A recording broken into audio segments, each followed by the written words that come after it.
Hey guys, this is Chetan, And this is Abby. and welcome back to the Unprofessionals.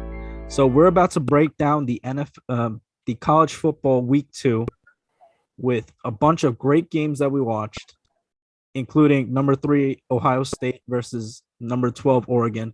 But first, let's just do a breakdown of what happened to the top 25 teams.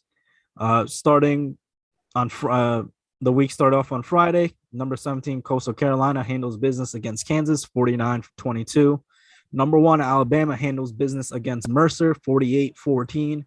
Number 2 Georgia wins 56-7.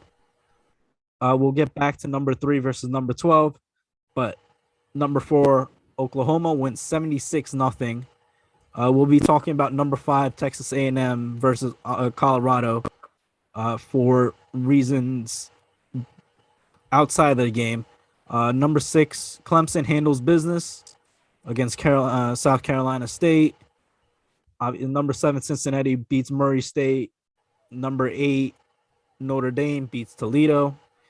The final game, one of the final games that we're going to be talking about will be number 9 Iowa State versus number 10 Iowa. And then just quickly, Penn State victory against Ball State. Florida beats South Florida. USC loses to Stanford.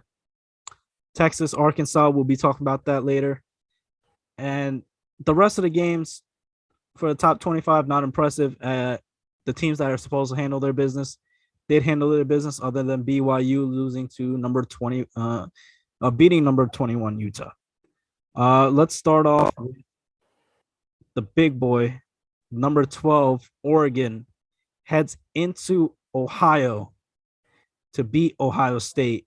And the game started off, it was all Oregon 14-0, and it was they were scoring at will. I think that's the best way to put it. It was, hey, Oregon's QB got the ball, Anthony Brown. He spread the ball around.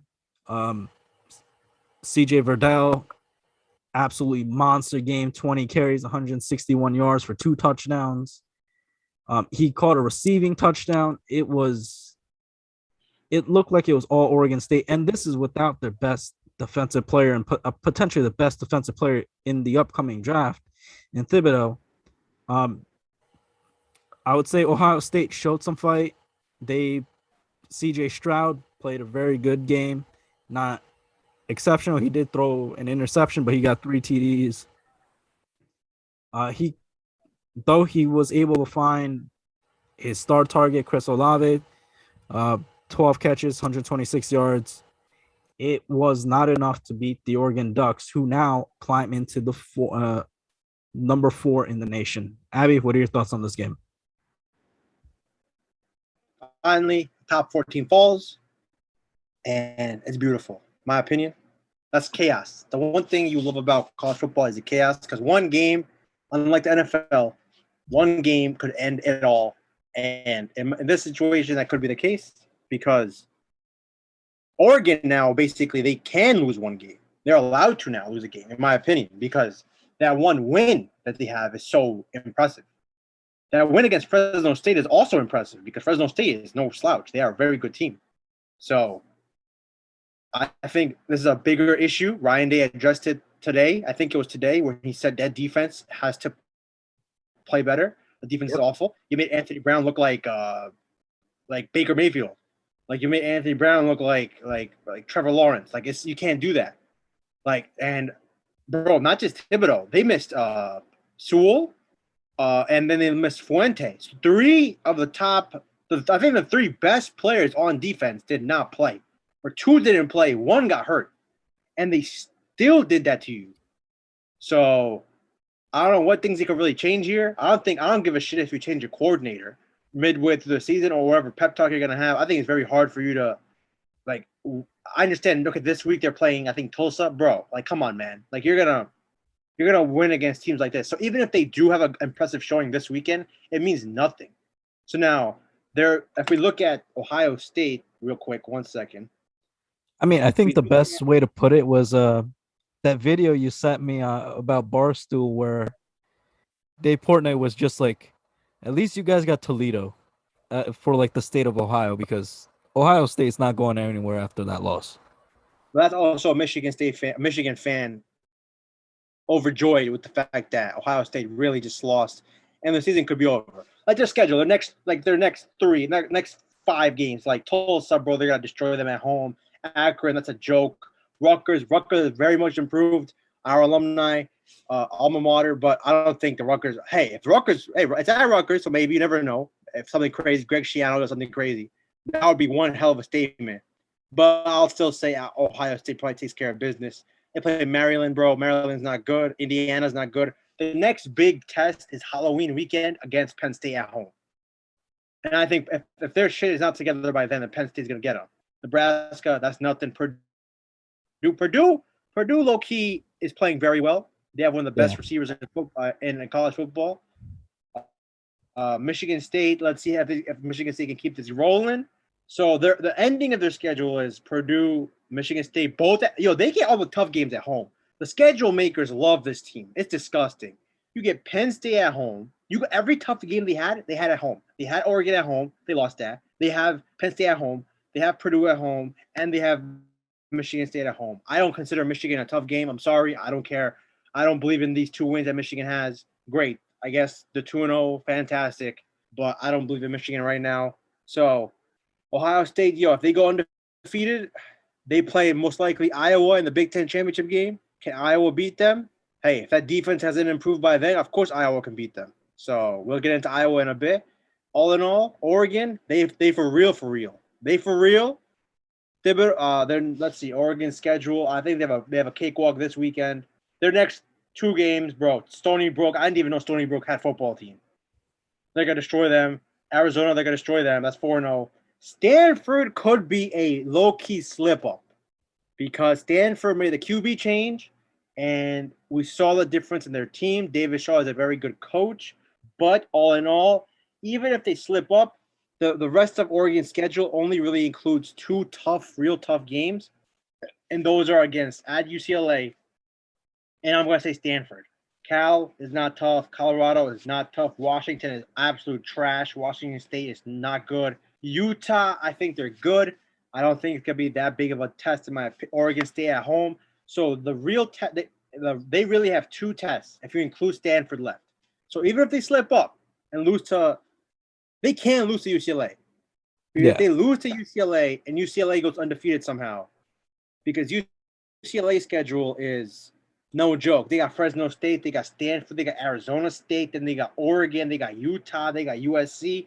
So if UCLA, listen, it's a tough test for Chip Kelly's team. But if UCLA really can do it, the playoff is right for them to take. If they go undefeated, they will make the playoffs. Yeah, and I think it'd be a little funny that Chip Kelly with his new team just beat Chip Kelly's old team. Old team, yeah, you're right. I forgot about that. But I think the biggest statement of this weekend is, hey, the pack is real. You got some good teams down there. UCLA is way better than the ACC. That's a big thing. That's a big takeaway in my opinion. Yeah, because the ACC got one team, and that one team is so much better than everyone else I think if Oregon played Clemson, Oregon would win. And I would love to see UCLA play Clemson. I would love to see that. I would agree with you there. I think just what we've seen from UCLA offensively, they can score on the best of them, and that Clemson defense is not there. And what we just saw from Oregon's defense, even without their top 3 players, that offense can easily keep up with the best of them as well. It's they're still what we used to know Oregon for was their scoring. Well, they can still score with the best of them, and they can play defense with the best of them too. Okay, well, let's see how Ohio State rebounds. Justin Fields is gone. I think Stroud's been decent. I think he's been good. I don't really blame him for this loss. That defense is the reason they lost. So yeah. Urban Meyer's gone. Ryan Day, bro, you got to recruit that defense. You got to recruit defense. You got to recruit the Nick Bosa's of the world. You got to recruit the Marshawn Lattimores of the world. You Malik Hookers. You got to get these players because The defense, listen, he is a very good offensive mind. That's all. That's what everyone says, and he is. But you can't just outscore everyone. The top teams, they have defenses as well. That's I think that's Ryan Day's first loss in the regular season. Last year, did they lose? No, last year, COVID year, they didn't lose. The year before that was. Did they That's lose the year before that? I don't think so. Did they? they lost to Clemson. That's the round they lost to Clemson. No, they did lose. Didn't they? 2019, they didn't lose a game? No, they haven't. No. I know that 2019 was when they made the playoffs. They lost to Clemson, they lost to Trevor Lawrence in the playoffs. Yeah, that was their first loss of the season. All right, Ryan Day. Let's see how you bounce back, even though you have a pretty easy game coming up. Next game I think we have to get into is, I think, the game that everyone was, game day was there, Iowa State, Iowa. Listen, man, we said it. Iowa State, I don't know why they're getting the hype. I understand, but we see the same shit every year. They start off by losing to a team they shouldn't lose to. They play Iowa and lose again, and then they're going to go on to have a decent season and make a big bowl game. That's what we've seen. Iowa legitimately completely destroyed them. What's his name? The running back, Hall, right? I think his name, Brees Hall. Bryce Hall. Yeah, he looked, bro. He fumbled. They gave him nothing. Purdy, I don't think he got benched. I think he got hurt, and the backup had to come in. He threw 2 picks, I think it was. I know he threw 1. I think he threw 2 actually. Brock threw 3. That Hawkeye defense, 3. That Hawkeye defense is legit. The Iowa offense is not the best, but they just got to get it, score a little bit, because that defense is absolutely phenomenal. They're ranked 5th now. Will they stay there? I don't know. Their biggest test is going to be going undefeated somehow and then playing Ohio State most likely in the Big Ten championship game. So Iowa last year, what I've noticed so far is the teams last year during the COVID season that ended strong or playing great right now. UCLA, Iowa. There's a couple other teams. Arkansas. Let's see, where else? Off the top of my head, there's a couple other teams that ended last year. Penn State. Penn State was awful to start last year, but they finished strong, and now they've taken off since then. So let's see if I can see any other teams from last year. Ole Miss, same thing with them. So what we were seeing is these teams from last year that ended strong or had a strong season, just continuing their success into this season. Your thoughts on Iowa State, bro? I love this game because it was, we're so used to college football being like the Oklahoma game where they won by like 40. You're so used to like 2 teams beating up on themselves, each other. But I think watching this game, when we previewed it, we looked at all the statistics. It was like, hey, if Iowa were to lose, they don't really lose by more than 3 points. Or, we're wondering how the hell do people that play the spread figure this shit out? And we're breaking down these statistics, and right, everything played out exactly the way we thought it would. And I thought that was funny. And 2 is just their defense is absolutely stifling. That, like, Ryan Day's right. If Ohio State can't figure this out, Iowa's gonna beat them, right? If Iowa goes undefeated for the rest of the season, when they play that championship game, they should beat Ohio State. And Brees Hall is one of the better running backs in college football, and to do what they did to him, I thought, yeah, this is crazy, because he's one of the players I said to watch out for. If Iowa State were to win this game, it was going to be on the back of Brees Hall, and yet they shut him down for 69 yards. And now Iowa State got their. Listen, I don't think Iowa State gonna do shit this year. I never thought they would. Iowa, after they won 8 straight now, going back from last year. They started off 0-2 last year, close losses last year, and Iowa legit got a team. They got a squad. They got coaching. They got a home field advantage. They got a chance this season. Now we get to a game that wasn't a big game in terms of like the marquee matchup or anything. It ended up becoming something more interesting because of an injury, and that's Texas A&M at Colorado. The quarterback King goes down, and he's going to be sidelined for several weeks, from what the reports say. And his backup, Chetan, name is I don't want to say his name wrong. Zach Calzada. Okay, Zach C is what we're gonna call you. Zach C, my bad. I ain't gonna mess your name up. Zach C, Texas A&M. Listen, man, that was a dogfight. It was 3-7, and then they scored, and the defense played great. Obviously, giving them 7 points only. But I don't believe in this team. I'm sorry. Ranked 7th in the country right now. 7th or 6th. They're 7 or 6 right now.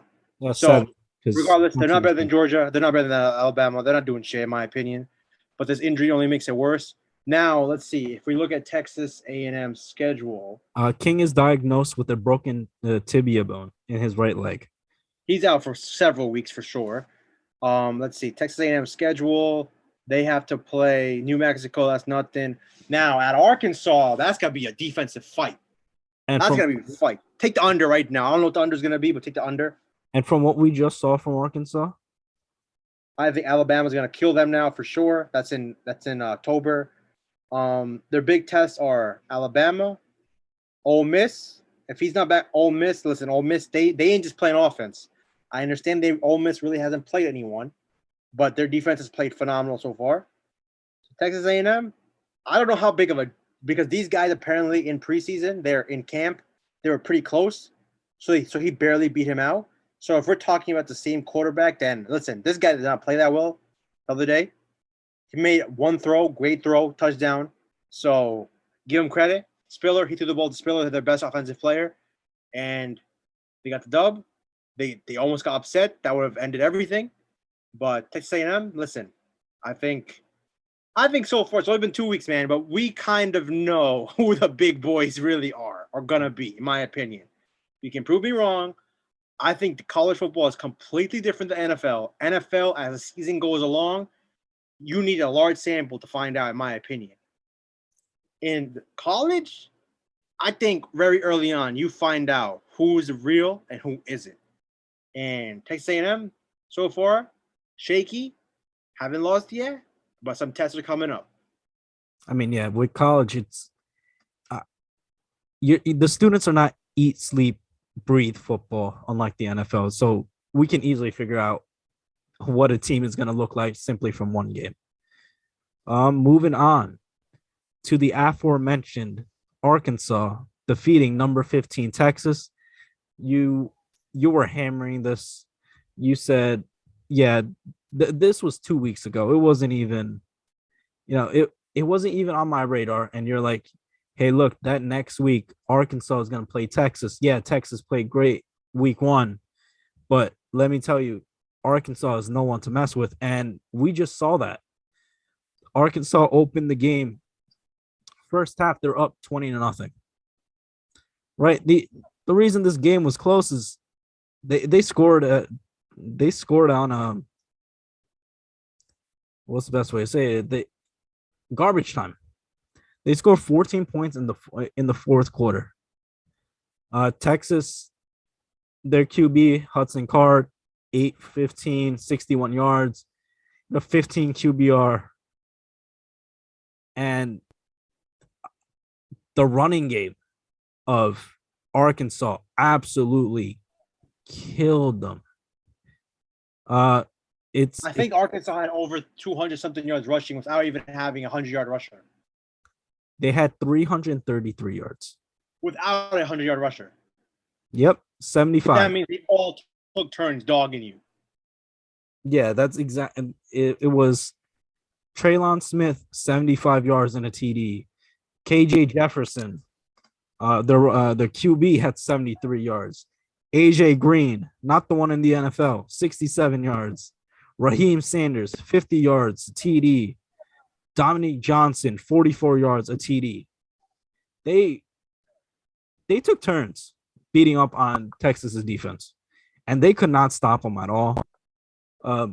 Texas, on the other hand, terrible passing game. They couldn't get the ball to anyone. They were pretty lucky that backup QB Thompson came in with 2 rushing TDs.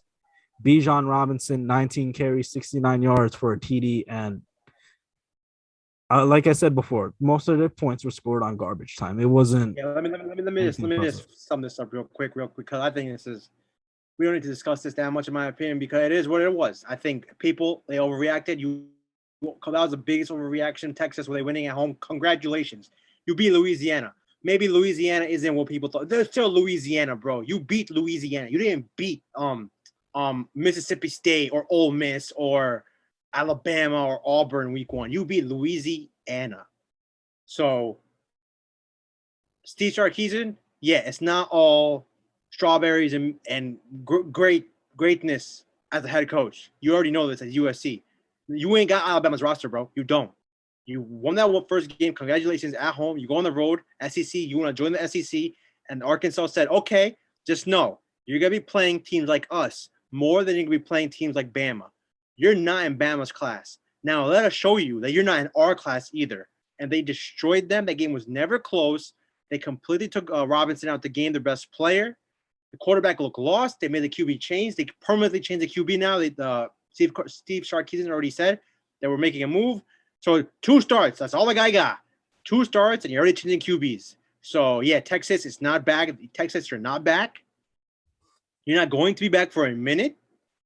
And good luck in the SEC, because you're just not – Vince Young's not coming back. Vince Young is not – unless you get another guy that's like Vince Young. Go ahead. Get him. Go get Colt McCoy. Yeah, that's exactly. You need to go get you basically need a college football legend. That's what those 2 represent. Colt McCoy may have the best football name. Colt McCoy, Texas QB. I don't think it gets more Texas than that. Vince Young, bro. These are go find this new quarterback. What's his name? Chase Hudson. Hudson Card. Hudson. That's a football name. Maybe he's a freshman, so we'll see. Maybe he can. Obviously it's his rookie season. It's his freshman season. Let's see how he develops. But Texas, bro, it's not Oklahoma. You are nowhere near Oklahoma. Oklahoma State, listen, I think that's close. Are you close to Iowa State? I think Iowa State's better. I think you have a long way to go. And Arkansas, continue to build, because you have a very prominent – that defense was amazing. That running game was amazing. Obviously, the passing game is not the best, but you're improving, and now hopefully you can take off from here. But that was by far the easiest pick, in my opinion. One team getting fully overvalued and one team getting undervalued at home, simply put. I think just to talk about the Texas football quarterback situation is, there's so many great quarterbacks to come out of the state of Texas itself. You got Mahomes went to Texas Tech, right? Baker Mayfield went to Texas Tech, and then he went to Oklahoma. Matthew Stafford went to Georgia. It's you guys got people in your own backyard and you can't recruit them there. That's an issue for Texas. I think that pretty much just sums up their situation, is that they just can't recruit. And I think Sarkisian is going to learn that the hard way. But at the end of the day, I think we can agree so far college football has been phenomenal. I think after last year, phenomenal. And we have week 3 coming up. We're going to get into that very soon. But for week 2, we had a monster upset, if you want to call it that. And some teams have made statements. Some teams have shown their true colors. And overall, though, the first 2 weeks of what we've seen from college football have been far more competitive than what we were used to seeing in the first 2 weeks of college football, I think, in any other game. And with that being said, week 2 is over, and then we are on to week 3. All right, guys, we'll catch you in the next one. Peace out.